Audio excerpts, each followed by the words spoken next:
La gestion calamiteuse de l'équipe précédente conduit à l'élection d'Adébazor comme président du conseil d'administration de la SONACAM. Il est élu par la majeure partie des artistes qui placent en lui un grand espoir, celui de faire revivre la SONACAM loin de toutes les dissensions. Seulement, en moins d'un an, des irrégularités sont constatées. Encore faute de gestion et détournement à hauteur de 200 millions de francs CFA par le conseil de surveillance, ainsi que la tentative de modifier frauduleusement les tests et les directeurs généraux nommés en marge des tests lui sont reprochés. Au cours de l'Assemblée générale de la SONACAM, tenue le 14 avril dernier, certains artistes dénoncent certains abus. Le PCA de la SONACAM qui a complètement perdu la tête et aujourd'hui nage dans une bulle qui le transporte dans un effet transcendantal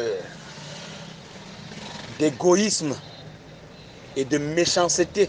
Où étaient les musiciens pour tenir l'Assemblée? On va ramasser des vandales partout là pour amener, pour dire que ce sont les musiciens. Sont également abordés les sujets liés à la fusion entre la CMC de Sambédé et la SONACAM présidée par Adébazor et l'épineux problème de la répartition. Dans cette fusion, c'est plutôt celui qui a l'agrément qui va souffrir de cette fusion parce que la SONACAM va hériter, n'est-ce pas, des dettes et des couacs et le désordre qu'a causé la CMC auprès des usagers, que ce soit en interne ou à l'extérieur.